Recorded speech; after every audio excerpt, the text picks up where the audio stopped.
How's it going, folks? Thank you so much for coming out. I got to start doing an intro that doesn't completely tire me out, but it's just so much fun to shoot off money guns. So, I'm very excited to be here. I'm very excited to be in Columbus, Ohio. I've never been here before, so that's very fun and new and exciting. From what I've seen of your city, which is driving to my hotel and then driving here, it's a gorgeous town. Wonderful, wonderful place, full of culture and everything. But no, we are here today to continue a discussion that I actually had last night in the live show in Pittsburgh. Does Ohio hate other states? Should I be trying to... You don't? Okay. The Michigan thing, I know Ohio State University doesn't like Michigan. I didn't know if that was just the colleges or the whole state. Okay. Oh no. So the whole state. Cool. Because I am going to Grand Rapids tomorrow.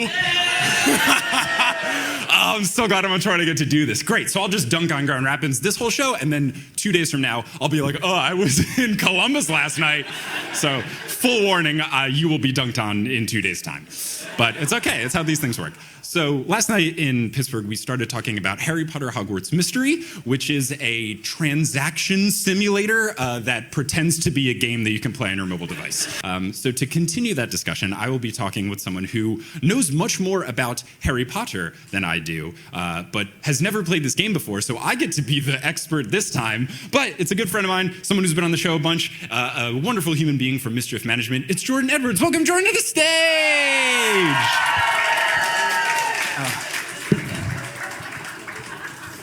Excuse me, I need the money.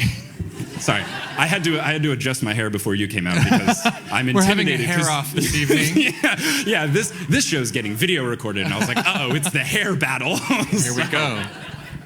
So a lot of thought went into that. So you have never played this game? Not once. I don't like games. At all? Or just the iPhone kind of specific? Generally. Also, I know that if I were to download this game and have it available on my phone at all times, I would get no work done. Okay, yeah. So it's probably for the best, and I'm sure my company appreciates the fact that I don't play this all the time. So just by show of hands, who here has ever played Harry Potter Hogwarts Mystery?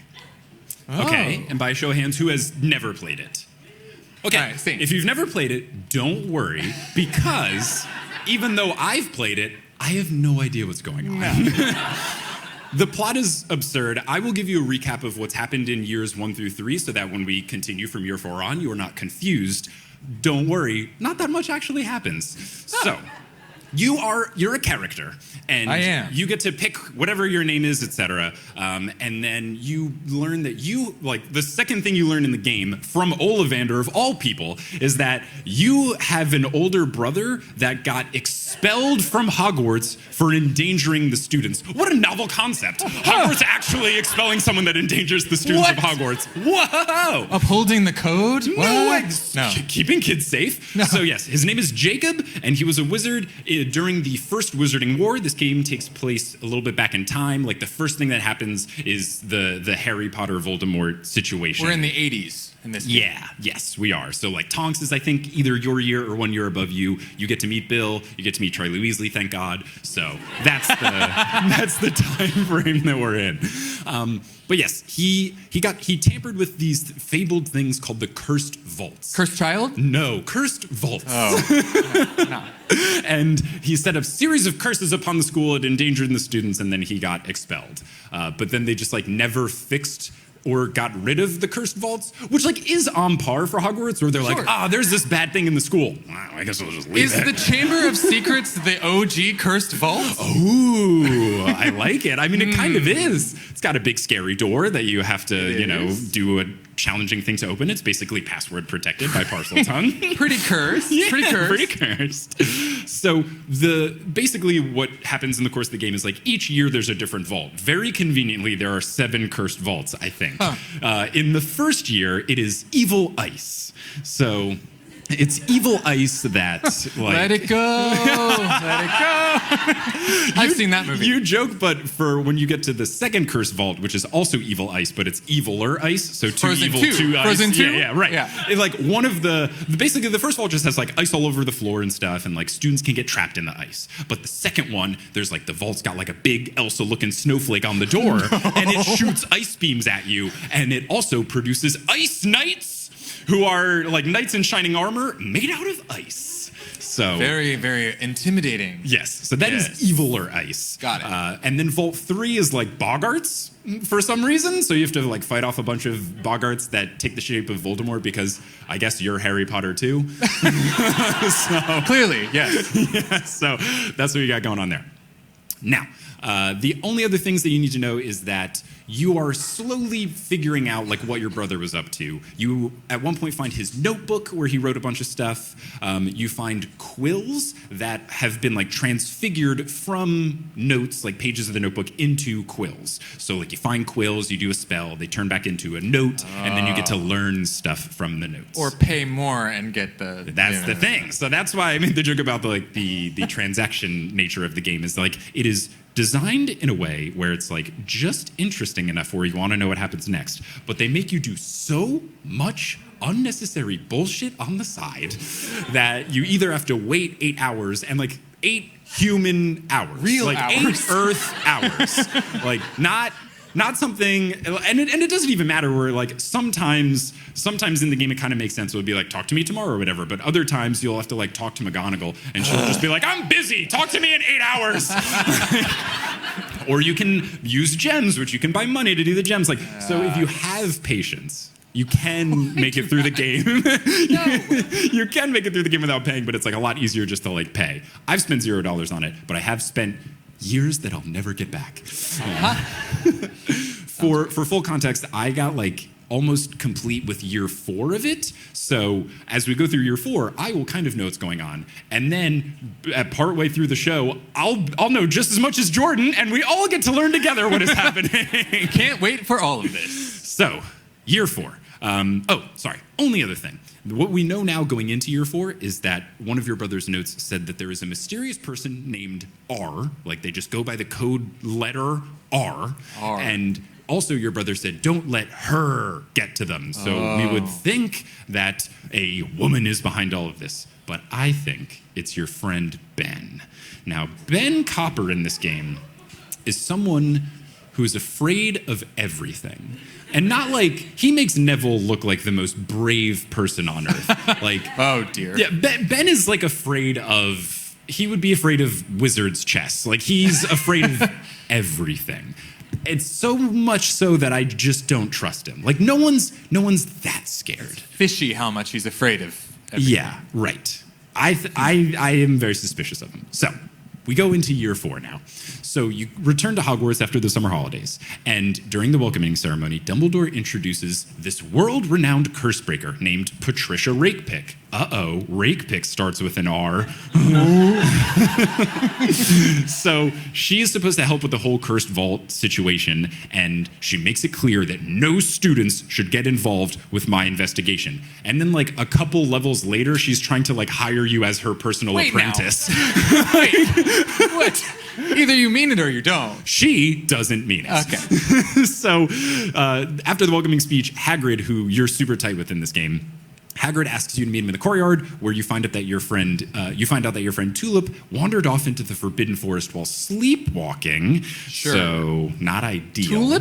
Tulip? This is Tulip Karasu. She is similar to Tonks in that she likes pranks and stuff. Okay. But Tonks in this game likes pranks. And that's it. Like, her whole personality. Her whole thing is like, hey, do you want to go to Zonkos? We haven't been to Zonkos in a long time. How would you feel about going to Zonkos? You want to go to Zonkos? Like, that's her whole thing. Tulip likes pranks and stuff, but also just like is a human too. And like has feelings. So I'm a big fan. So she apparently sleepwalked and wandered into the Forbidden Forest. But it turns out that she's not the only student to do so. Apparently, someone has tampered with the 4th cursed vault, and the curse that is being laid upon Hogwarts is a sleepwalking curse. Oh, there we go. Yes, so we've had ice, we've had more ice, we've had boggarts, and now we have sleepwalking! Oh no! Close the fridges! the ambient curse. So you and your friends gather in the library to discuss ways you can enter the Forbidden Forest. This is a theme in the game where when you and your friends are plotting stuff out, you decide where should we go, the one place where you're not supposed to talk. And you meet there all the time. All the time. Yeah. And Madame Pince yells at you all the time. Poor woman. I know. I feel so bad for her. It's like, She's like, I'm trying to do my job. Like, just be quiet. shut up. So you go to the library, you talk this over, and you have a best friend in the game, Rowan. Rowan presents a theory to you. Rowan's basically like the Hermione stand-in. Very smart, occasionally brave. So Rowan presents this theory that Madame Rakepick is the mysterious R, because Rowan, good with words. Yeah. Really paying attention in language arts class.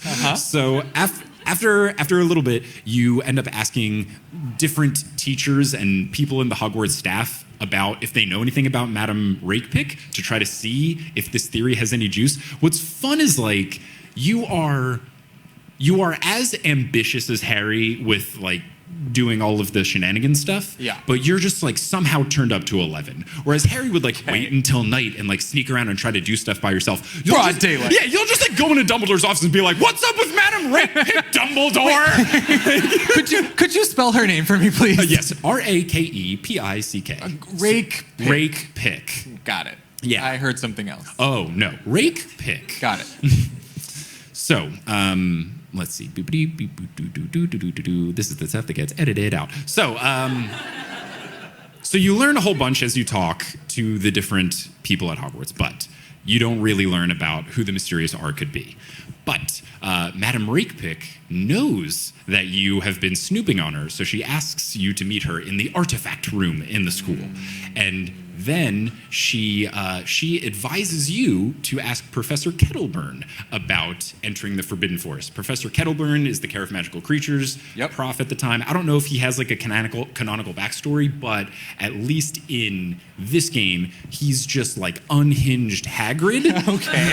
All right. Where he's like when you thought Hagrid was like, yeah, blast-ended Scroots, those are fun. Kettleburn would be like, blast-ended Scroots are awesome, guys. Yeah. Like, yeah, he's very into dangerous creatures and just having you learn about them. Missing limbs and things, yeah? He has a prosthetic arm at least. I think he also has a prosthetic leg, which it feels like maybe you should rein it in a little, Professor Kettleburn. But he's like very happy and upbeat about it, so he's thriving. He loves it. Perfect. So you take Madame Rakepick's advice and you talk to Kettleburn about going into the Forbidden Forest. He's a bit hesitant to share that information with you, so to kind of curry favor with him, or to have another way where you might spend money on the game, you have to learn about Bowtruckles, and you find a home for the Bowtruckle. Oh, lovely. Very, very nice. Bowtruckles. So you then, after doing this, he's like, yeah, I'll help you out. So you plan to meet Professor Kettleburn in the courtyard, but instead you are greeted by a mysterious figure called the Messenger with a capital M. So this person hits you with a Petrificus Totalis spell after surprise meeting you, and then just warns you, like, stay away from the Forbidden Forest, and then leaves. Do you know, can we get out of that? How did Neville get out of that? I feel like it just like wears off over time. My general understanding is like if you were a very good wizard, it lasts for a very long time. And if you are not a very good wizard, it would take 15 minutes or so, and then you just start moving again. Yeah. But I don't know. Yeah. Neville got out, so he was fine. The other thing I wonder with the Neville thing is like, was he cold? Like just like on the floor? Like could they the middle of winter? Does he need a blanket? Like can he blink? Like, do his eyes just dry out? I don't know. I feel bad. They just like leave him there, and the trio's like, all right, Neville, see you later. Like, thanks for trying to be nice and look out for our best interest, you dweeb. Later. It's okay. He got 10 points, so it's chill. Perfect. So after you help out Kettleburn, he tells you that the best way to enter the Forbidden Forest is, he says that the best way is to enter, quote, unnoticed by broom, which feels like that doesn't work. Yes, inconspicuous flight. Perfect. Oh, what's that? Nothing. No. So the whole plot at this point is you're trying to find a way to get into the Forbidden Forest via broom. But because you're not good at Quidditch, because Quidditch isn't introduced until later in the game, you don't have a professor just gifting you a broom. So you have to figure it out on your own. Gonna build your own broom? Yeah. Build a broom. Oh. Coming to Hogsmeade. Yeah, you put a heart in it, you like name it. Yeah. Gosh, man. Stuff it. Oh, Build-A-Bear. How many Build-A-Bears did you have? Like 2 or 3. I had 2. Yeah. I had a Harry Potter one, actually. They made Harry Potter. I mean, of course, Warner Brothers did. Yeah. It was a bear, though. It was a bear? It wasn't like a head wig? No, it was a bear. What? It had the Harry Potter glasses and the scarf. Oh, okay. Because I made Harry Potter my personality. And I made it my job. You win. but all of my relatives think it's my personality, and every Christmas gift that I've gotten for the past 5 years has been Harry Potter themed. Where I did have to issue a memorandum. I'll send you my address so you can just forward them on. I did have to issue like a family-wide memorandum to be like, I'm good. Like, Really don't have enough shelf space. The last I got the Hogwarts Battle like deck building card game, which is like objectively very fun. Yeah. It's like Dominion, but you're all on the same team. Super cool. Right. When I got that, then I was like, all right, we're good. Like, and no mas. Thank you very much. We're all set. Unless it's socks. I always love socks. Socks are great. Yeah. So you have to fly, and you need to learn how to fly better, even though you've been taking flying classes for the past 3.5 years. Fly better. Fly better. So Madame Rakepick now arranges a secret meeting with you and some of your friends, and she wants to train you to take the most promising one of you as her assistant. So, as I mentioned early on, she's like, no one get involved. Like a couple days later, who wants to join my team? Here's the sign-up sheet. Yeah, and not even like picking someone. It's like, who all is involved? I'm picking the best of you. Like, very different than what you came into the school year with.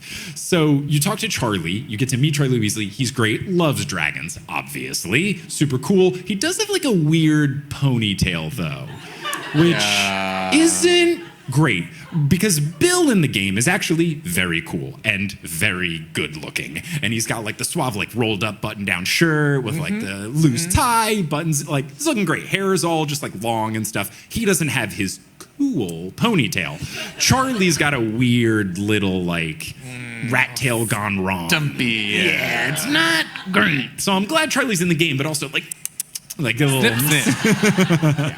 So you talk to Charlie, and he is going to help you out with this endeavor to try to get a broom. You try to talk to Madame Hooch about getting you one, and Madame Hooch correctly says no. Absolutely not. Absolutely not. Crazy? It's a terrible idea. So she's like, no way. So then you talk with your friends, and you're like, what are we going to do? And then you decide, why don't we prank Filch and then see if he's confiscated any brooms and then try to take them. This is also the third time you've done this, where you have to steal something from Filch, whether you know he has it or you think he might have it, and you go to Zonko's and you buy something and you mess with Filch and then you take it. So that's exactly what you do. You can use a fanged frisbee, all sorts of fun stuff. So you go and you search his office. Unfortunately, all the brooms that are in there are broken. So womp womp. Womp womp indeed. So you do find, though, another one of the quills that you can turn into a note. So you use your Parfarge, you turn it into a note, and this one says it threatens Madame Rakepick to stay away from the cursed vaults. So you talk to Charlie again, and you say, all right, we got to get a broom. Who are we going to do? You get to like pick someone whose broom you borrow. This is the part where the game is like a role-playing game, because this game does give you choices, but they're all just like flavor where nothing matters. Yeah. Like, it doesn't, you can choose whatever you want, and everything will be back to normal, and It goes where it wants to go. Yeah, like there was even a point at one point where you do a side mission for Hagrid to like save Baby Fang from something, which is very cute and adorable. But he's such a puppy that you get to choose to name him. But one of the name options is Voldemort Jr. I'm sorry, what? Yeah, which I obviously picked. and then Hagrid's like, nah, I think I'm gonna name him Fang. Voldemort, that's right? So offensive. But also incredible. Yeah. So yeah, the choices like don't really matter. At best, it'll like determine what kind of like stats you get in the game, or like you'll have different friendship levels with some of your friends. But like ultimately, like the plot is gonna happen. It's barreling forward, whether you like it or not. No, like it's gonna happen. Yeah. So you pick a friend whose broom you're gonna try to borrow. So later on, you have the broom now, you go into the Forbidden Forest, and you're not really able to find anything. You go back and you talk to Tulip, and you search your brother's old room. So in classic Hogwarts fashion, your brother had some like secret room that all they did was put 2 locks on, and that was the plot of year 3. It was like, let's find the keys. And then it's just like completely left intact. So Helpful for the plot. Very helpful. Yes. So you go into his room, and what you find in there is a drawing, like a map-type drawing, and it points to a grove inside the Forbidden Forest. So that's where you need to look. So you go there again, looking for more clues, but you run into a centaur named Torvus. Okay. Torvus is very angry. Yes. He does not like you because he does not like your brother, because your brother apparently betrayed Torvus. Uh-huh. So what happens now? You have to duel Torvus. Dueling exists in this game. It is just fancy rock, paper, scissors, where there are 3 different types of spells that you can do: attack, defense, or sneaky. Scissors? No, sneaky, Yeah, okay. which of course I always choose. And then if you win the rock, paper, scissors, you get to pick a spell. As you power up, you get more powerful spells, etc. One of the spell options always is you can just throw a vial at them. So That's what I do. And you just like take it and you just go like, you just like hit him in the face. it. It's fantastic. Unfortunately, though, not as strong as some of the other spells, Sure. but it is the most fun animation. Yes. So you duel Torvus, and then you end up defeating Torvus, because this is how the game works. You can keep dueling him as many times as you want.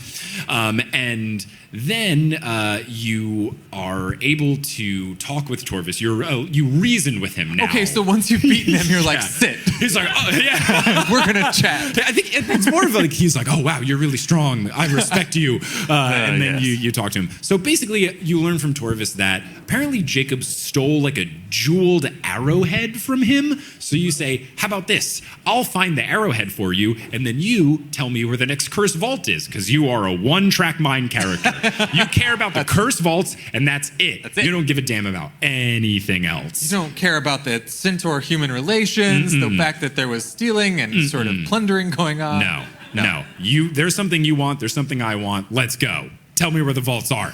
So We have plot to advance. we have plot to advance. So you meet up with Charlie, you tell him about what happened, and then you discuss the plan for finding this missing jeweled arrowhead. And you go back to Jacob's room with Tulip and your friend Penny. Penny is a Hufflepuff. She's very sweet. She has braided hair. She's very nice. Sounds She's right. Sounds like Hufflepuff. You end up finding another note, and I like what's very fun about when you search for stuff in Jacob's room all the time. Thankfully, you find things in plot order, because this time you find a note saying that he had to bury the arrowhead. But it would have been really weird. Like the last time you searched for clues with Tulip, you find a note that's like, "Had to bury an arrowhead? What arrowhead? This means nothing." Yeah. What is this?" So you find that he had to bury this. You find that he had to bury this arrowhead. So what is the best way to find a jeweled arrowhead? A niffler, obviously. Cute. So then you have to go to more Care of Magical Creature classes to learn about nifflers. Of course, Madam Rakepick has a niffler named Sickleworth, which is a pretty fun name. I like it. Yeah, and you have to try to convince Madam Rakepick to let you borrow Sickleworth so that you can find the missing arrowhead. Borrow her. Is it her niffler? It's her niffler. Just like a checkout system? Yeah, I guess, like, it's funny because when this part of the plot was introduced in the game, it was before the game introduced another thing to make you just try to spend as much money possible in the game, which is Care of Magical Creatures, where you can have all different sorts of pets and stuff. So if you played it, like, in order before that was introduced, this made sense. Like, this was the first time you met a niffler or whatever. But if you were to do this, like, right now, like, you go to this live show, you're like, wow, this game sounds actually not bad. I'm going to invest time and / or money into doing it. Great.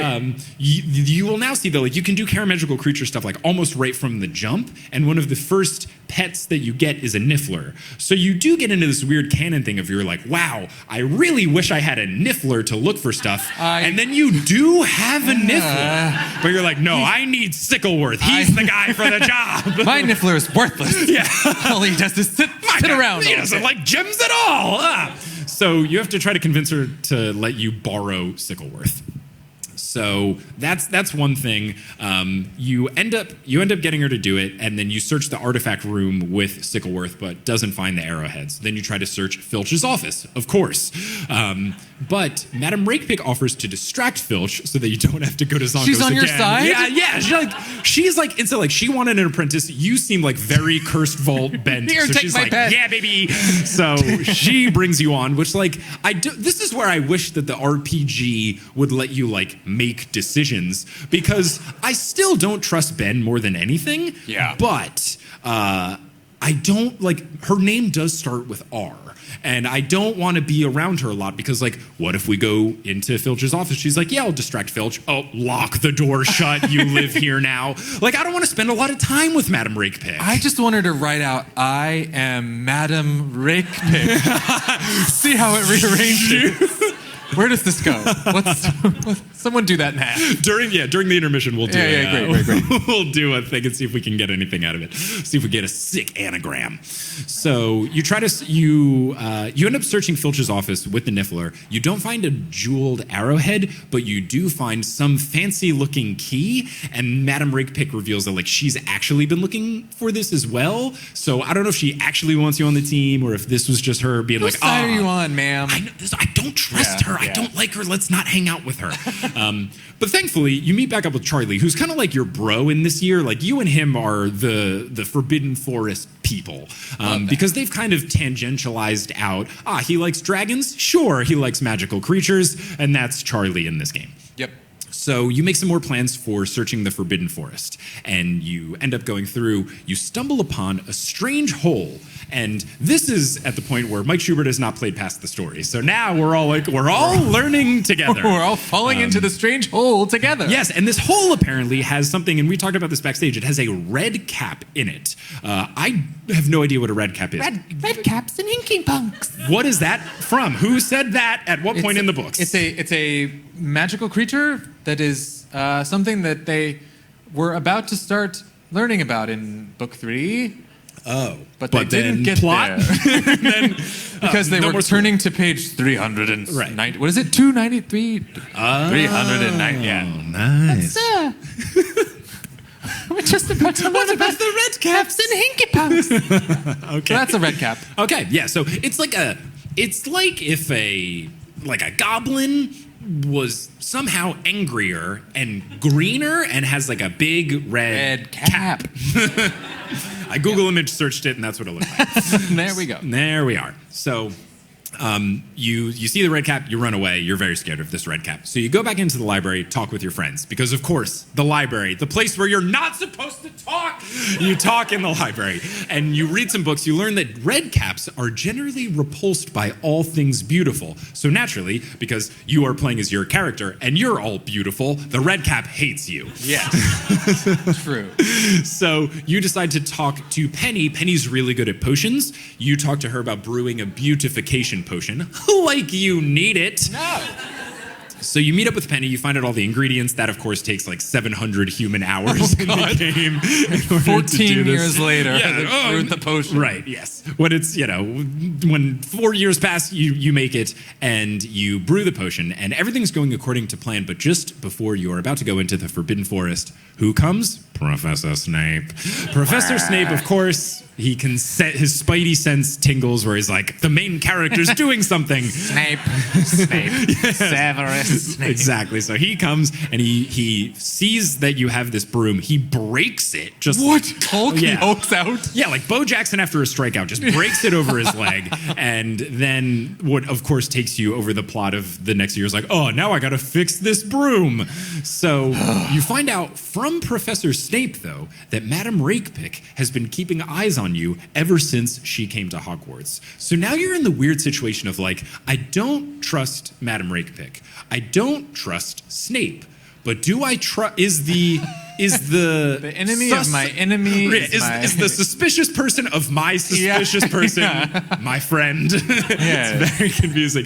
So he says that he's going to give that broken broom back to you, but you have to spy on Madame Rakepick. Oh my God. And you have to find out what she's up to, because Snape also doesn't trust Madame Rakepick. All right. There's you could a have lot. Not broken the broom, and we could have still had this range. But then he wouldn't have been dramatic about it. So then you try to spy on her, and similar to how Harry is, like, she catches you instantly. You are not sneaky at all. But you're not able to learn much, but you are able to get the broom back from Snape, and you can continue on trying to find the red cap. So you meet up with Charlie again. Great. Love this. Like, every time you go back to Charlie, it's like, good. Trust this guy. He's great. I know canonically he cannot be the villain. Yes. So anytime the game is like, you talk about Charlie, it's like, thank God it wasn't Ben. We're safe. Yeah. So you go back to the Redcap's hole, you search it, and before you're able to find anything, the Redcap shows up. He's very upset that you have been rummaging through his belongings because I guess he steals stuff. He's a mockingbird, I guess. Yeah, I don't know. Of course. So he's very upset with you, but you use the beautification potion, and he is so repulsed by the new beautification look that you've given yourself that he runs away screaming. You have Madame Rakepick's Niffler. It goes on, it searches through the stuff, and it finds the jeweled arrowhead. Huzzah! Hooray! We found it. So you go back to Torvus, your good old friend, now that you've kicked his ass in a duel. He's like, I respect you. So you meet up with your friends after talking with Torvus. They're like, look, Torvus, here's the arrowhead. I promised it to you. You love me now, right? Of course. He gives you some information about the cursed vaults, because that's all you care about. You go back a roundabout way to get a tiny tidbit of information. Hey, that's the game. I'm like, wow, that was a very long thing to have one conversation. God, one sentence? So you meet up with your friends in the library, and you talk about your plans to go to the next cursed vault. And you come to the conclusion that it's most likely to be guarded by an acromantula, big old giant spider of sorts. Yes. And so you talk about these creatures with Rowan in the library. He's very book smart because he's the Hermione stand-in. And then you learn more about them to prep. You practice your dueling skills with Charlie. You learn a spider repelling charm from Madame Rakepick. You do all this preparation. And then you talk to Hagrid to see if he could help you out. Hagrid knows creatures, right? He knows acromantula. Of course he does. You sure do. So you talk to Hagrid, and you find out that his hut has been infested with Bundimon? I know this is a magical creature. I definitely read about it in the Fantastic Beasts book. Yes. But I read that book exactly once, What's only it? for the podcast. Bundimund? Bundimund. Anyone know what a Bundimund is? Bundimund, or does? yeah. Ah? Wow, all right. Cool.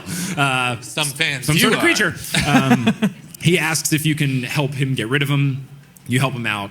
Hagrid's even more of your friend than he already was. So you go to meet up with your friends in the courtyard, but shortly after you arrive, you get attacked by the mysterious dark wizard, Messenger with the capital M. Oh. He again uses Petrificus Totalis on your friends, so now you have no other option but to duel him. So you are getting all ready to duel him, but Madame Rakepick shows up, and she knocks over the mysterious messenger, and then... So they're not the same.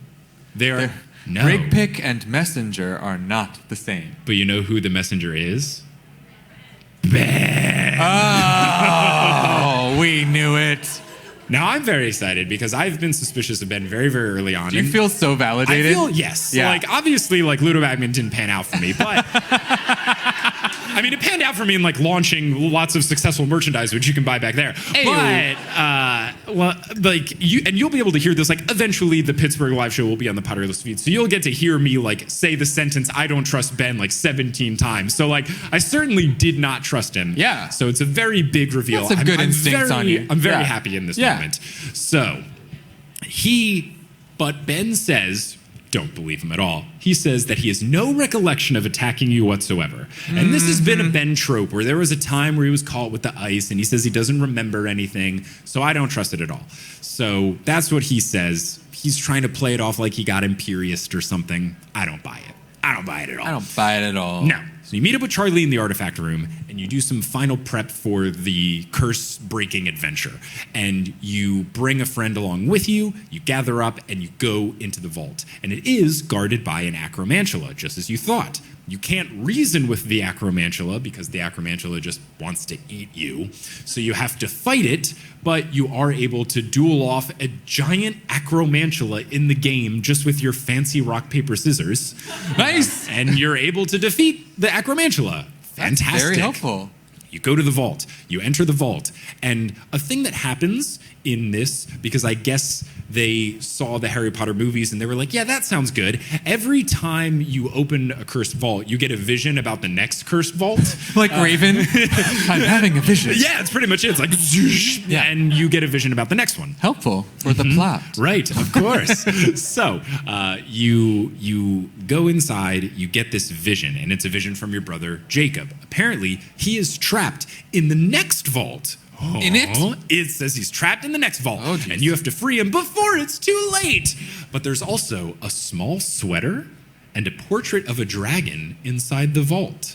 I hope this doesn't... that makes me think Charlie. That would make me very upset if he is involved in a negative sense. So you exit the vault. You are then greeted by Dumbledore, much to your surprise. And Dumbledore says that at the beginning of next year, you're going to have to serve detention in the kitchens.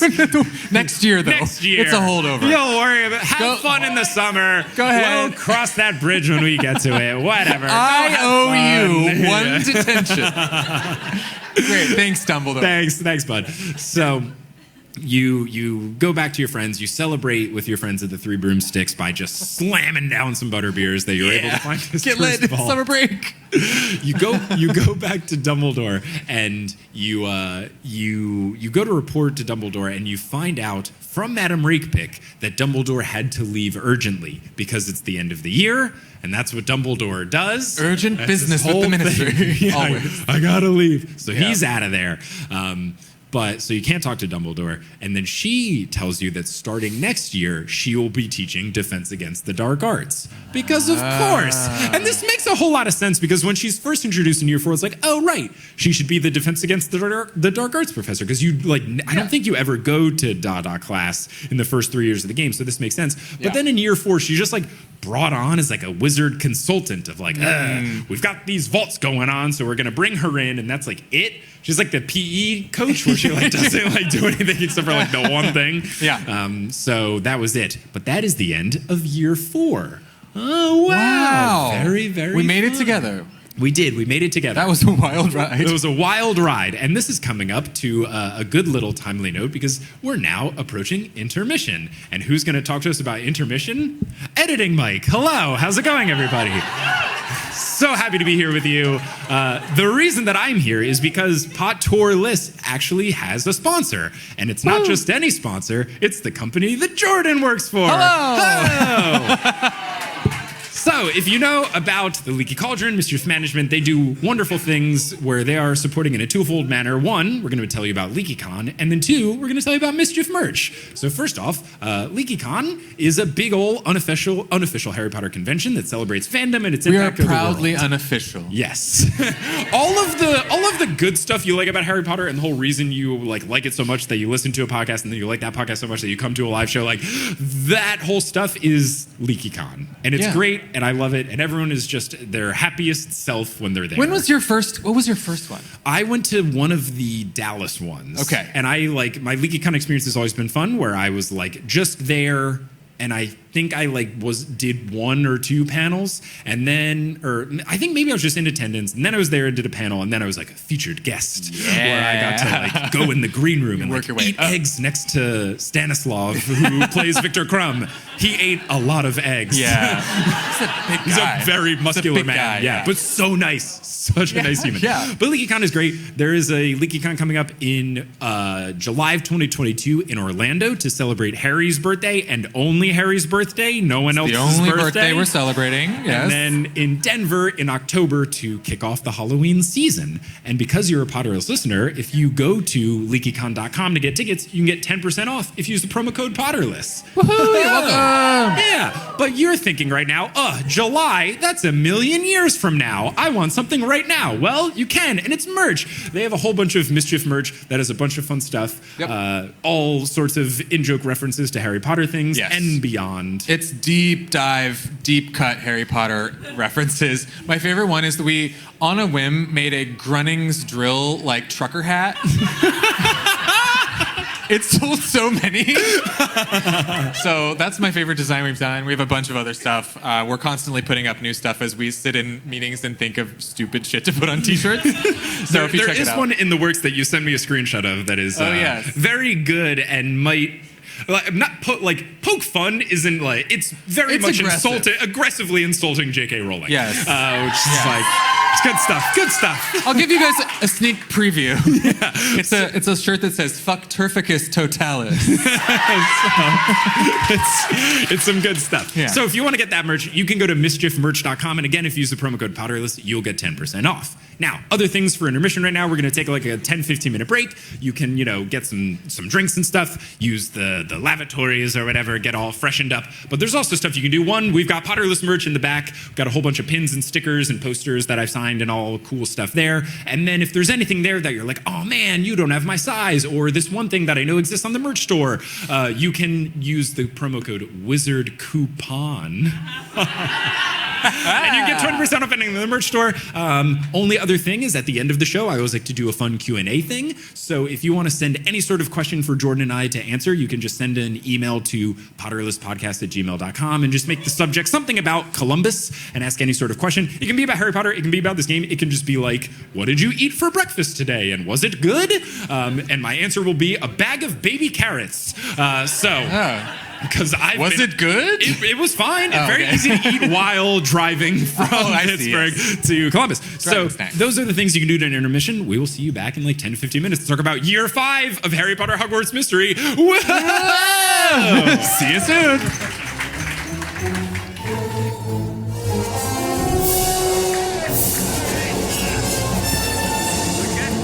Hair looks nice. I only get seen so many times, so I have to make sure it looks good. All right, hello. I hope everyone had a lovely intermission. Let's continue talking about Harry Potter Hogwarts Mystery, and then we'll get into Q&A. Reminder, if you want to do questions, potterlesspodcast@gmail.com. Make the subject line something about Columbus, or about how much you don't like Michigan. Am I right?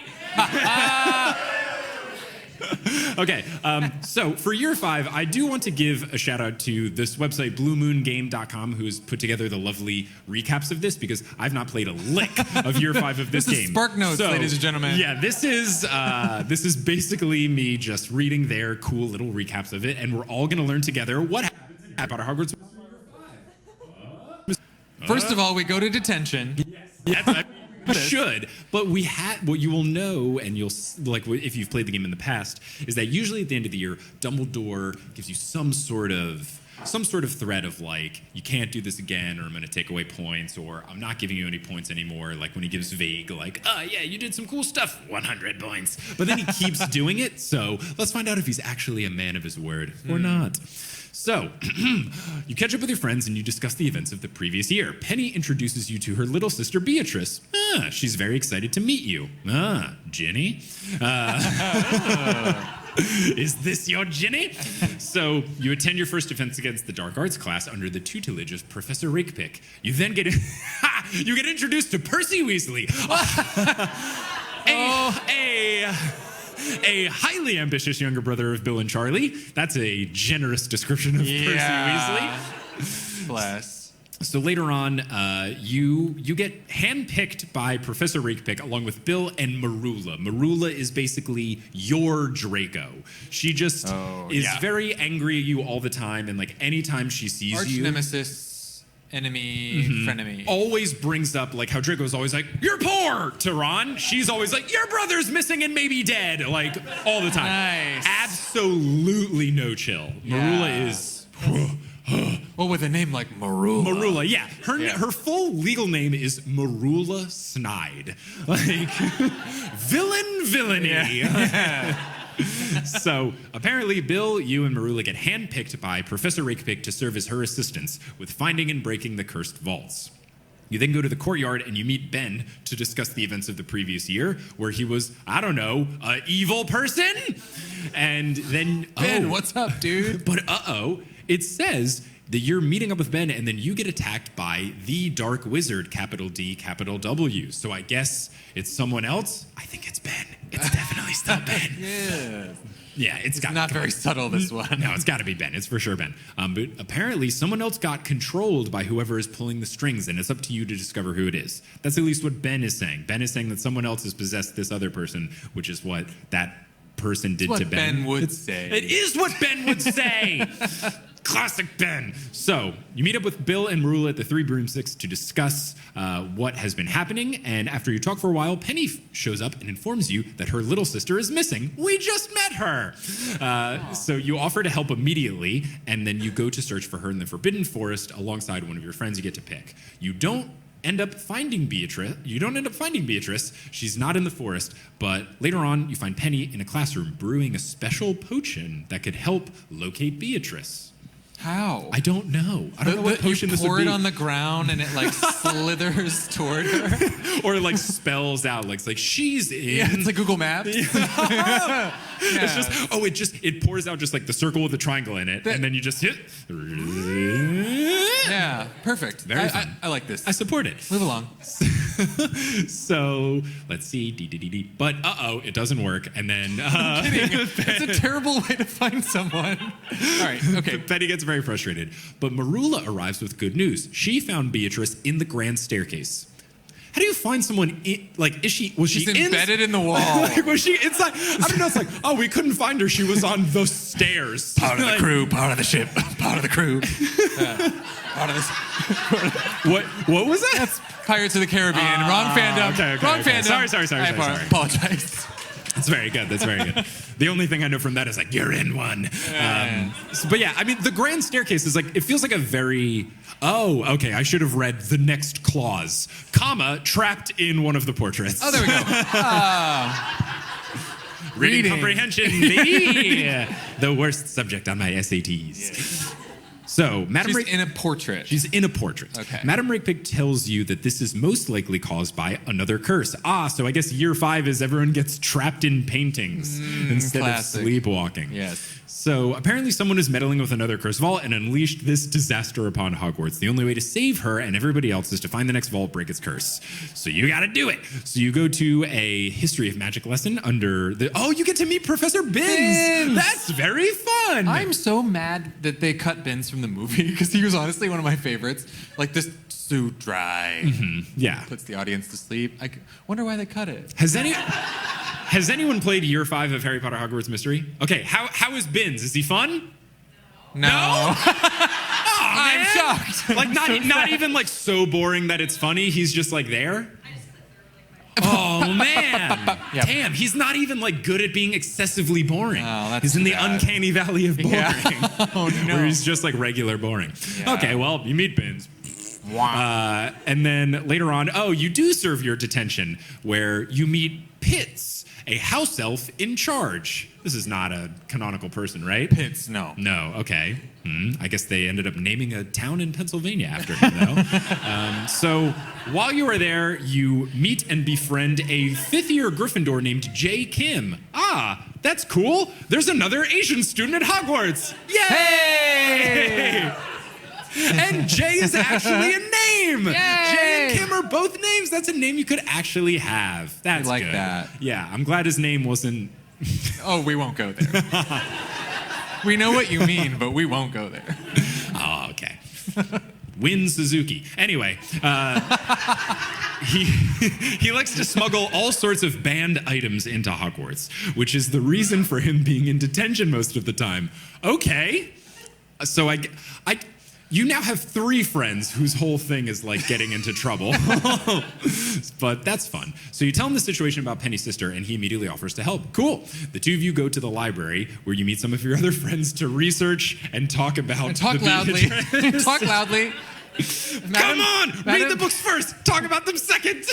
Madam Pince is like, I quit. Yeah, I'm surprised that she has not left the school already. So you talk to Professor Flitwick, and you find out that it is best for you to talk to Nearly Headless Nick and seek out his advice. Okay. We love Nick. Nick tells you that you should consult the resident portrait painter, a fifth-year Ravenclaw student named Badia Ali. Yay, representation. Why is a student the official portrait? She's 15! Do they pay them? Of course. Hogwarts? I don't think they even pay the teachers. No, yeah. They probably pay the teachers in exposure. They're like, this will be really great for your brand. Yeah, your portfolio piece. Yes. This will be a really good opportunity for you. God, that sucks. Well, okay, I mean, I don't know a lot about the portrait painting world. I assumed it was like like graduate students at least. We're putting these fifth years to work. Yeah, I mean, I hope she's getting something out of this. Yeah. So you meet Badia. Apparently she is very gifted when it comes to art. Well, I'd hope so. Yeah. She's not just making like finger painting like, yeah, it's Phineas Nigellus. Yeah. So, she's apparently one of the most gifted students at Hogwarts. She has a knack for art, which you notice during your first meeting, and she gives you an important piece of advice. Sometimes, if you do things in the opposite way, you can get quite an interesting result. Sure. Yeah. I mean, that could also be really bad if you were, like, trying to... Like doing art. Oh, good. I went towards, like, trying to, jump your car battery. Like, that could be not ideal, right? Yeah, doing things in reverse. Well, she did just say interesting results. Yeah, so. not necessarily successful. Yeah. So after this, you are able to leave detention early. You convince Marula to help you, and you get Filch to tell you the information related to the Marauders map. Whoa! Hold on. How did you leave detention early? That's great. How did you get the evil person to help you? That's great. You got Filch to give you information about the Marauders map? The piece of paper he hates most in the world? Just do things in reverse. You get interesting results. Detention, you just walk out instead of in. That's pretty good. Yeah. Oh, but Peeves apparently is an important character now. Peeves, previously in the game, you need energy. Energy is the way that you do all the tasks, and one of the ways you can get energy is spending money, but another way you can go in Hogwarts and just tap stuff. So you can tap a painting of an empty bowl, and oranges come down, and then you get an energy. Or you tap a painting of a random girl, and she giggles and runs away, and then you get an energy. But one of the things is you can tap Peeves. He's just floating around in his jester outfit, and he just laughs and flies off. So now he's actually important into the game. I like that. Yay, Peeves! So Peeves isn't as cooperative because he's Peeves, and you then have to seek out Professor Snape and talk to him about it. I don't know if that's the person I'm really having problems with the fun-loving Peeves. Who am I going to talk to? Professor Snape. Yes, classically helpful. Yes, traditionally loves to help protagonists, Snape. So apparently, though, at the sheer mention of the Marauders map, it makes him very upset. Can't imagine why. And he refuses to discuss the subject. But he does reveal that Penny is on a road to self-destruction, and it is only a matter of time before she gets consumed by grief. It's up to you to stop her from doing that before it's too late. That is so unprofessional.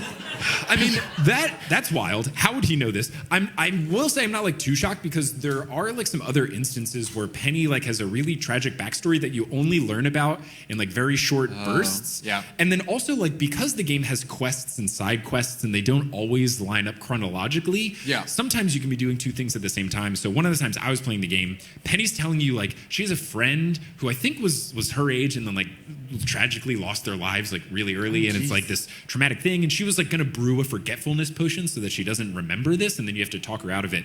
But at the same time as I was doing that, I was also learning about Quidditch, and she's like, Quidditch is really fun, Mike, you should have a great time. So you go from learning how to make face paint to go into the stands of a game, and then right after that she's like, I think I want to brew a forgetfulness potion so I forget my it's my dead friend. Penny, we were just making face paint, and now we're making Eternal Sunshine of the Spotless Mind juice. Oh, Penny. Penny. So Penny I'm not too surprised, but how did Snape find out? Yeah. So apparently you so you see Penny next to her sister's portrait. She's feeling devastated about everything that's happened. You want to help her. You talk to her for a while, and you tell her that there's a potion that could be useful for her situation. You then go to several different places, getting various ingredients, and you make that potion. And in the end, she successfully manages to brew it, and you're able to choose whether she should drink it or not. The recap does not tell me what happens, but it's the game, so it doesn't matter. So she tells you that she knows of someone that might be able to help you with the cursed vaults. So you talk to all the house ghosts of Hogwarts in hope of finding out where the Marauders map is. Feels like an interesting group of folks to discuss about this. They're we don't know what you're talking about. That's not our plot line. This is not relevant to us. So you learn that Jacob had a friend called Duncan Ashe, A-S-H-E? I agree, that's a dumb name. My first thought was Arthur Ashe's sibling, the tennis legend. But apparently, oh no, Duncan died in his pursuit of the cursed vaults and became a ghost. Lord. You feel Hogwarts. bad for laughing at Duncan's last name Yeah. kind of sounding like "but," don't you? So you find him in the prefect's bathroom. No, not this bathroom. That's the good one. Come on. And why? Buzzkill. That's not, let me bubble bath. I died finding cursed vaults. Blue, blue, blue. So you find him and you discover that he is infuriated even by mentioning Jacob's name, which seems like a common theme. Yes. He pretty much refuses to tell you what happened, so you have to figure out a way. You have to find out why he hates your brother so much. So you investigate the life and death of Duncan Ash, which sounds like a boring book I don't want to read. You learn that he and Jacob were pretty close, and then he died during the pursuit of the cursed vaults, which feels like what you already knew. From the last book, from the last chapter. Yeah, you're right. Yeah. So you find out that Jacob lied and got himself expelled in order to protect those he cared about. Classic Spider-Man. Yes. So Duncan then reveals that in order to find the next vault, you need to seek out Mundungus Fletcher in Nocturne Alley. They are just checking off every side character. Who's someone from the movies that exists? You gotta talk to them, baby. Mundungus. So, but apparently moving on, you talk to Jay, and Jay says, you ask Jay if he can provide you with some information about Mundungus Fletcher, and afterwards, you then go to Defense Against the Dark Arts, you fight off a Boggart, and then once it's over, Madame Rakepick puts you through a series of tests in order to have you prepared for the trip to Nocturne Alley where Mundungus is. Thankfully, you managed to pass all of her tests, and you're ready for another adventure. Now, you may have been noticing with the way I'm describing these, it seems like before you do anything, you talk to a teacher, and then that teacher makes you like read a bunch of stuff or go to a bunch of classes or whatever. That is because this game, especially in year 5, was really trying to stretch the plot. Yeah. In all of the different years, there's a certain set of chapters. And the chapters in the first couple of years, it's like the first year is like 10, then it's 11, then it's 13, then I think year 4 is 16. Year 5 is 35 chapters. Whoa. So I guess when they were making They're like, it was a bad idea to make this plot run out in 7 years. Yeah. We gotta keep this going. Right. Yeah. So they really stretched this out because they were like making good money off of this game that like people like hate to love to spend money on. Yeah. So yeah, really stretch out. Safe to say, we are not going to finish our year 5 discussion because we want to do Q&A because that'll be super fun. But we proceed forward. Onward. We gotta learn. What chapter are we on now? I don't know. I lost count. let's see. 8 or 9. 1, 2, 3, 4, 5, 6. This is like chapter 10. Okay. So we would have been done with other 1/3. years, but now we're preparing to go to the scary alley. Yes. Ugh. If you put the words together, it sounds like nocturnally, which is night. Nocturne alley. Have you been to the Nocturne Alley at the theme park, though? Yeah, it's super cool. That one's awesome. That's 'cause it's great. Air conditioned. Yeah, super fun.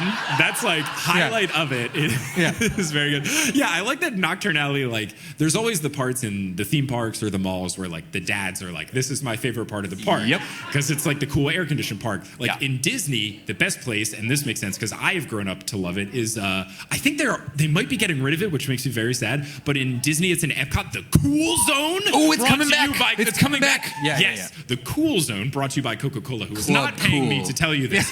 They have a area in Epcot called the Cool Zone with a bunch of fake ice and fake snow and fog machines, and it's just like a room that is heavily air conditioned with a lot of soda fountain machines that just has like sodas from around the world. Great. And some are really cool. There's like a watermelon one. Yeah. There's like Papaya. a bunch. Papaya one. There's like the gold soda from I think Peru, maybe? Like, there's a bunch of really cool ones. And then there's 3 that just taste like, I'm pretty sure they're butt flavored. Yep. And they're very, very bad. Yeah. But you get to have the fun thing of like trying them all out. It's very fun. As a kid, Forcing your new friend to try the horrible ones and filming them. Yeah.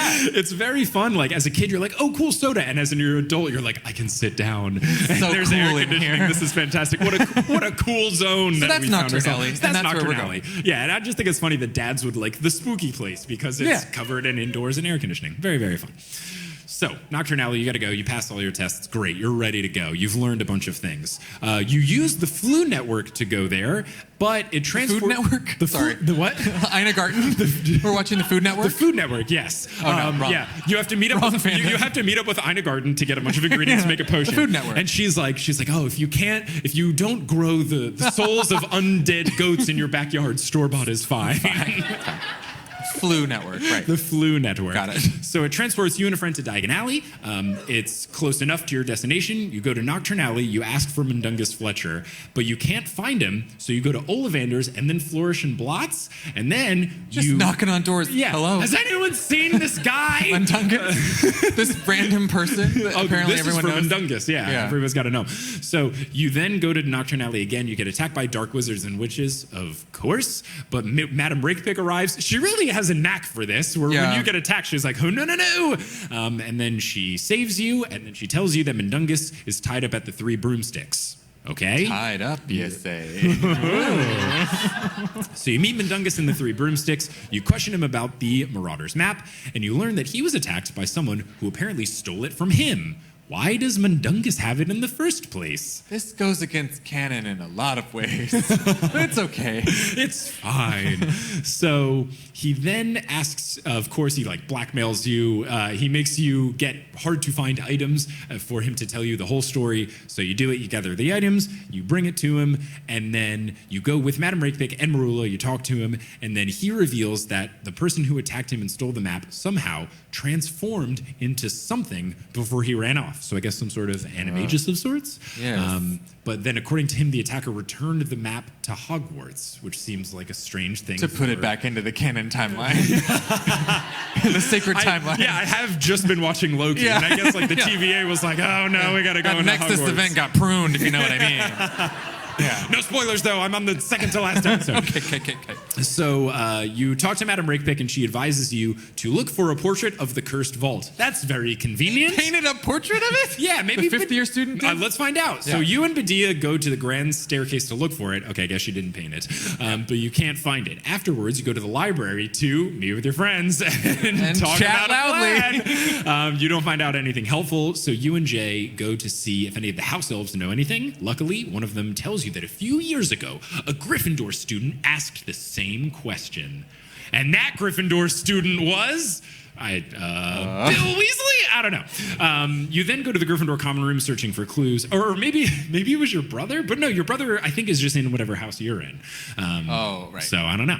So you go to the Gryffindor common room searching for clues. You're unable to find anything. But to make matters worse, Percy, the narc that he is, arrives and threatens to report you for using magic outside of class. Are you not... Wait, you can't even use magic, in the school? It's only inside the classrooms? I guess if you're Percy, you're stickler here with the rules. He's a first year. What, can't you just shove him in a locker? It's been awful forever. It's been awful forever. So in the end, you manage to convince him not to do so, and then in exchange, you will look for his missing rat, Scabbers. Oh, okay. Yeah. Really anti-Scabbers crowd here tonight. How do you know who this rat is? Never met this rat before in the 80s. So you and Jay go to search for Scabbers. You look in a bunch of different places until you eventually find that he might be in the Cursed Corridor. So you search there, you find him near the entrance of the Cursed Vault, but you also find something entirely... You gotta find a new adjective. Cursed Cursed Corridor, Cursed Vault. You also find something entirely unexpected, an odd-looking piece of paper. But that's all the description says. You return Fang to Hagrid after taking him on an adventure to retrieve Scabbers, and then you bring Scabbers back to Percy. You meet up with Ben, and you discuss another one of his fears because Ben is afraid of everything. He's behind it all. It was Ben all along. He tells you that he suspects Scabbers as being the one responsible for his memory losses. And afterwards, you go up to meet with Madame Rakepick. You tell her about your search. You show her the old piece of parchment that you found, this strange piece of paper, and it turns out this is the very item that you were after the entire time. Oh, it was the Marauder's map. Oh, well. That was cool. Yay! We did it. Madame Rickpick explains the use of the Marauder's map. She says how it works, and then she tells you how important it is to keep it from falling into the wrong hands. How does she know?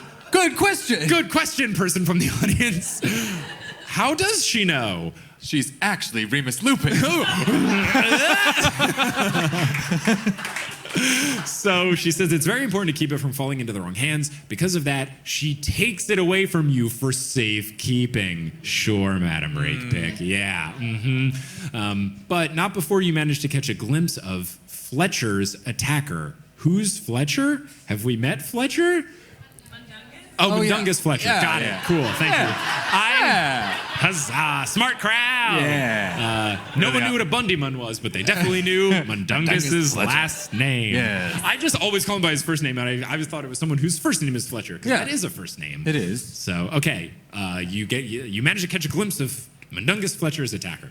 You then go to several places where the attacker visited because you have to stretch out the plot of this game. You find some clues, and you find out a clue that Rakepick was working with Jacob all along.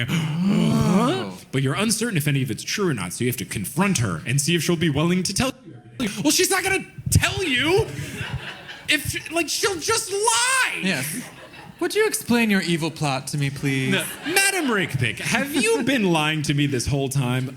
You got me. Well, guess so. You do some preparation and practice in order to face Madam Rakepick and ask about Jacob. Once you do, she shatters your wand in order to teach you a lesson. That'll show you from asking me questions about your own brother. Now it's impossible for you to complete your schoolwork. She's sentenced you to failure here. No. You are provided with a temporary wand. Why was this not given to Ron? Yeah. You are provided... There's only one. The one temporary wand. You are provided with a temporary wand until you can get a proper replacement. You visit Ollivander's. Oh my God. Okay. We're not going to finish year 5. I got to find a good stopping point, a good button, as we say in the old improv area. Good luck. This is off the rails completely. Your wand just got blasted to smithereens. Yeah. Oh my goodness. Okay, so, sorry, I scrolled too far. You visit Ollivander's where you get a new wand, which will hopefully serve you well on your future adventures. You also find out that Mundungus Fletcher wasn't telling you the whole truth because he's Mundungus Fletcher. A liar. But that's all you learn about it. You go to the Hogshead, you meet Aberforth. We're really meeting everybody that has a name. Check. Like, who is left at this point? Cameo. Oh, wow. You then go to see Professor Dumbledore, and he reveals to you that you are a Legilimens. Hell yeah! Yeah! That's awesome! This will allow you to read other people's minds. I legit thought you were going to say he reveals to you that you're a secret Dumbledore. Surprise! That's what the third movie's going to be about. So let's see. Other than so you can do that. This will allow you to read other people's minds, but in order to do so, you will need to practice a lot. Thankfully, I hear you saying how. Thankfully, Professor Snape is willing to teach you how to control this ability. And hopefully with his guidance, you'll be able to master it. And all I'm going to say, and this is a great little note to end on before we go to the Q&A, Snape, against all odds, does teach you how to use the Legilimency. Yeah.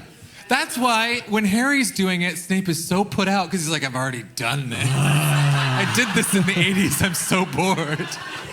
Oh, that explains that plot hole. Okay, cool. So that is as far as we got into Harry Potter Hogwarts Mystery years 4 and 5. Wow. What a journey that was. What a magical journey we've all been on. Thank you all. This has been a learning experience. Yeah. But now we're going to get on to Q&A because it's very fun. So we've got some stuff here. People have sent it in. So let's see what's going on.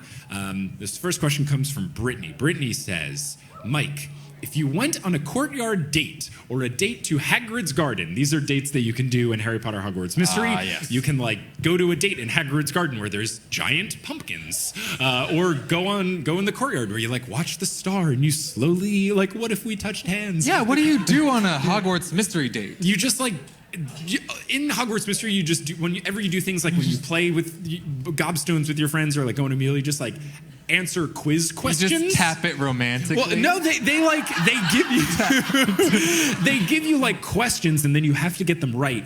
And when you do a game like Obstones, you have to like do questions that kind of like play to what the person you're playing against, what they're interested in. When you do meals, you have to like answer questions about your friend that like grill you, like, what's my father's maiden name? It's like all the questions they ask you when you forget your password, like, what's the street you grew up on in childhood? This sounds like very fishy, if you know what I mean. Yeah, it's wild. Yeah. But then for the date, they just kind of like ask you questions, and it's normal date questions like, what's your ideal, like, you know, the classic, like, would you rather like go to the mountains or the ocean? But then like you get a score based on how good the answer was. So you have to like predict what the other person would like, even though you're answering questions about yourself. It's not good. And then the date can like not go well, even if you answered every question honestly. Yeah. So it really doesn't teach, like if children are playing this game, it doesn't teach a good lesson. Don't be yourself. Right, don't be Answer yourself. the questions Say how you whatever want they them want to you answer. to say. So anyway. It's like the plot of The Little Mermaid. So Sorry, wrong tangent. it's great. No, it's good. It's all fandoms are welcome. So if you want to uncourt your date, who do you usually pick and why?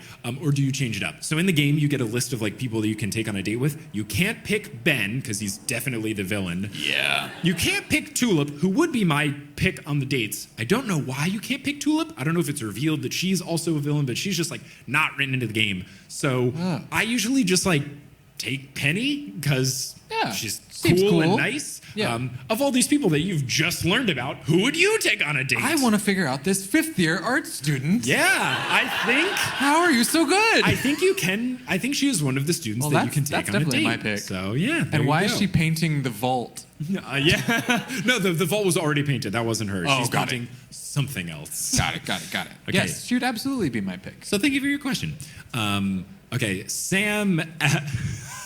Sam, the subject of this one was Columbus, urgent in all caps. So I did open it. And this urgent question is, did you bring those red leather chairs, or does the venue have them?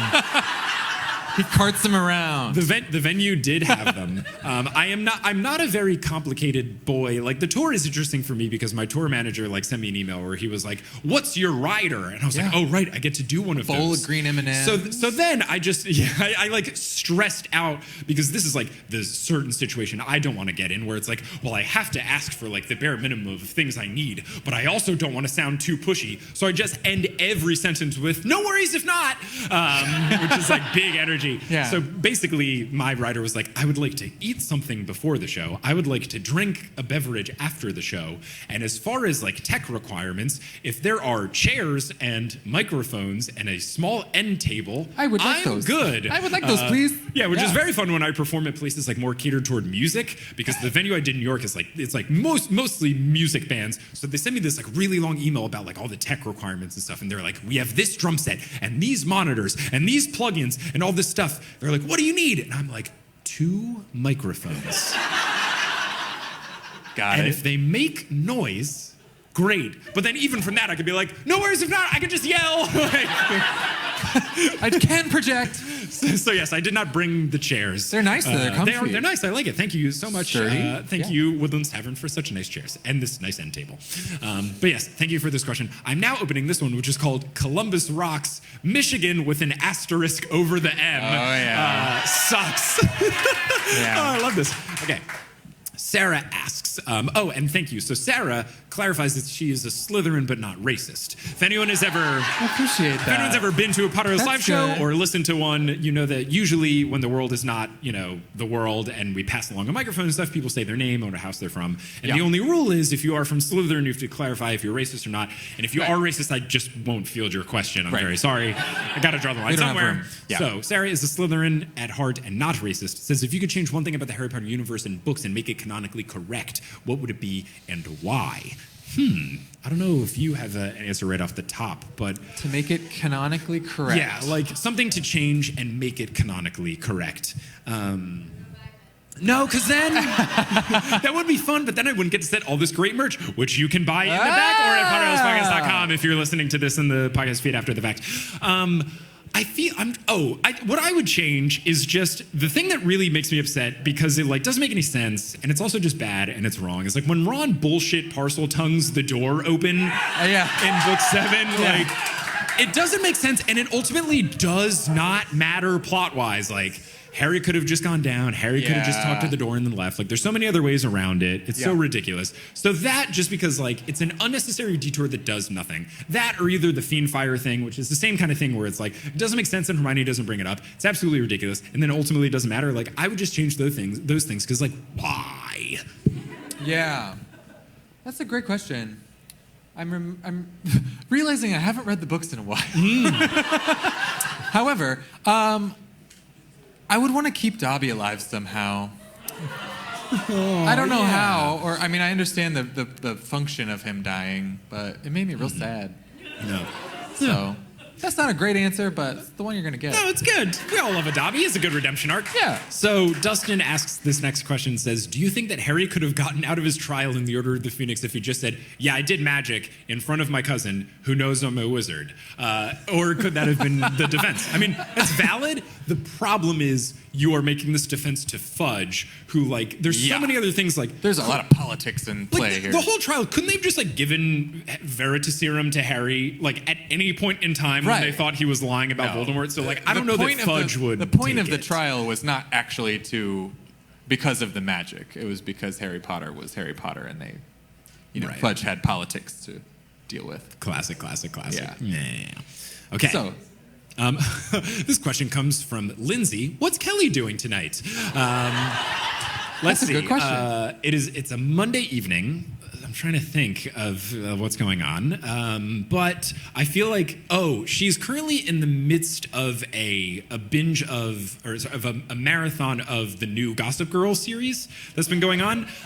Kelly very much enjoys watching TV. Like, for me with TV, and this makes sense with Potterless, like, I'm very picky. Like, I wait until things have a ludicrous number of Emmy nominations before I'm like, maybe I'll check it out. Right. I was like, this Ted Lasso thing comes good, and it's like, it has 20 Emmy nominations. And I was like, there's 20 Emmys? So I was like, maybe I'll watch it. And it's perfect. Everyone should definitely watch it. Apple, pay me money. But Kelly will, like, save up these shows where she's like, do you want to watch this? And I'm like, no. It hasn't won every award that exists yet. So whenever I go out of town for something, she then, like, marathons through all of those. The mediocre stuff. Yeah. Like, because she has a higher tolerance for, like, putting something on in the background and being like, it's fine. Like, she still watches The Bachelor. Like, that's where she is at. Like, where I am, like, I can only hear the phrase, I'm here, they're not here for the right reasons, like, so many times. So, yeah, I think she's probably just, like, marathoning through a bunch of shows that I have deemed not worth my time. Yeah. Jeremy asks, where did you get your shirt? I love it. It gives me Saved by the Bell vibes. It's a very good compliment for anyone listening at home or too far chili away. Chili peppers on there? Yes, it is a very, like, bright blue turquoisey shirt with chili peppers on it because I thought I was bringing the spice tonight by making fun of a video game. But yeah, I got it from Bonobos, which is where I get most of my clothes. I wait until their clothes go on, like, extra discount because they're, like, too expensive at first. But yeah, that's where I get most of my stuff. I don't think they make the shirt anymore, so you can't copy me, but that's where you can get it. I have lobbied Bonobos so many times to try to pay me money to sponsor it. They've always said no. I'm not cool enough yet. Not yet. There we go. Okay, let's see. Okay, Bob asks, you dislike Quidditch, I get it, but what fantasy sport should have replaced Quidditch, and why? Do you have an answer for here? Because my answer will become very obvious. Oh, fantasy sport. Mm-hmm. You love a sport, don't you? I am so sporty. I would say that game that they play with Rip Van Winkle. Jumping over a candle? Lawn bowling? Oh, bocce? That's not fantasy. That's a real sport. Yeah, it is a real sport. Wizard bocce. Because especially, like, you could go, like, Alice in Wonderland with it. That's croquet, and I'm into that. Yeah, you could use, like, I want it to be around. Hogwarts Flamingo croquet. That's my answer. I think that's very good. Yeah. My go-to answer for this is I always just want, like, NBA Jam, which is like Magic basketball, to be the sport where, like, you can jump really high, and if you make 3 shots in a row, you become on fire, and then you make a bunch of shots. Yeah. That would be fantastic. That'd be great. Nathan asks, what hotel are you in? I am in undisclosed location. I love that. Recommends a pizza place to me. The continental breakfast there is great. At the undisclosed. The view at the undisclosed is great. Yeah. Nathan does ask, though, is that a calculator watch? If so, where can I get some? Where can I get one? Yes, this is a pretend gold calculator watch. It is stainless steel, but it is painted with gold paint. It costs like $50, and you can get it on the internet. It's made by Casio. If you ever need to do quick math on the fly, but also look cool, it's the watch for you. Yeah. Yeah, I didn't realize like how expensive fancy watches were until I went to like a fancy watch store with Paul Bay, fellow podcaster, and he's like into watches, and I was like, oh, like I have, nice watches can be like a couple $100, like maybe a Rolex is like $1,000 or $200, and this one guy like opened this watch and he was like, this is $24,000, and I was like, that's a car, like.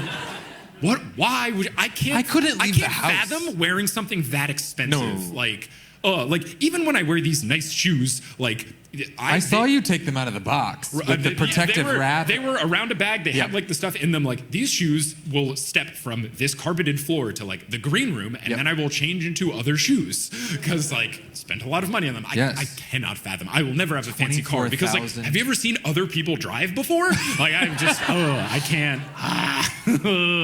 My goodness. Okay, let's see.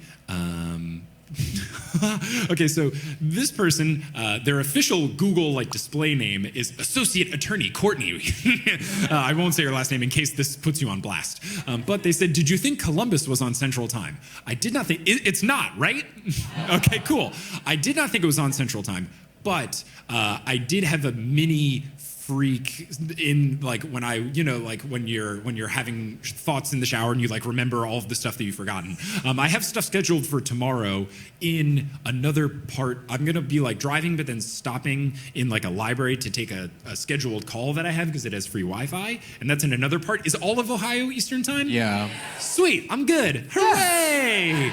Sweet. But yes, I did have like a freak out of like, oh no, like did I schedule it at the wrong time? Because I'm always terrified of like. What is it, Tennessee, where like half the state is in one or the other? Yeah, that seems split them. That's like awful. A terrible decision. Illinois. We don't like Illinois either, right? Like, is Michigan in 2 time zones? No, okay, fine. Okay, no. We'll find other reasons to make fun of Michigan. Okay. Oh, okay, here's a fun one. Okay, well, this will be for both of us. Megan asks about hair care routines because our hair is great. So what is your hair care routine?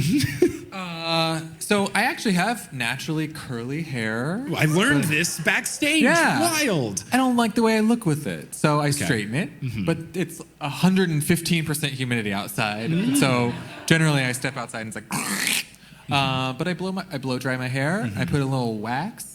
A little hairspray. No, very nice. A lot of floofing. Yes, lots of floofing. I sit up. I go upside down. Oh yeah. You got to go upside down. You got to go against the defy grain. Gravity a little bit. Ooh, very, very wrong Phantom. Yeah, I was gonna say very, very other wizard witch of you. So yeah, what I will do is I'll like shower, blow dry it. I put in a little bit. I now, because Function of Beauty sponsors the pod, I have hair serum, which protects my hair from blow drying. So I put that in. I blow dry it like the opposite direction of the way that my swoosh goes, because if you go against it, it gives more volume, and that's what I like to go for vertical hair. So I blow dry like against the direction I want it to go to give it something to fight against. Yeah. I then put in Layrite cement clay. They're also not paying me. Rub it in my hands and then put it up and then use this brush here and then just like brush it into the way I want to get it to go. And then inevitably it like flops down and then I just have to, like continue to fix and deal with it and blah, blah, blah. Like my hair is very stubborn. It's like very thick and it likes to, like its natural state is like mushroom. If you've ever seen Guile from Street Fighter, like my hair, if left unkempt, would just do that. Full Guile. I did rock that for like a little bit in college, which was like not intentionally, but it just kind of like happened because I was in college and I didn't want to pay for a lot of haircuts. Yeah. So when it would grow out too far, it would just go like. So yeah, I have very stubborn hair that doesn't want to do the shape that I have my hair in. So it's a constant battle. Yeah, same. Yeah, so it's awful. It's the curse we bear as people that care about with our big hair. Gosh, oh my goodness. Okay, just a couple more questions, and then I have to go because I'm running out of time. Okay. Let's see. Boop, boop, beep, beep, beep, beep, beep, beep, ga, ba, ba. Someone asked, what are on your socks? They are Space Jam socks. They have the Monstars on them. I did recently watch Space Jam: A New Legacy. It's terrible. Yeah. I cannot unrecommend it enough. Like it is not good at all. Okay, great. This is very good. This is a great question to end on because it's very relevant to all of our interests here. This is from Bridget. Bridget, it says this is for both me and Jordan. What is your favorite Taylor Swift album / song and why?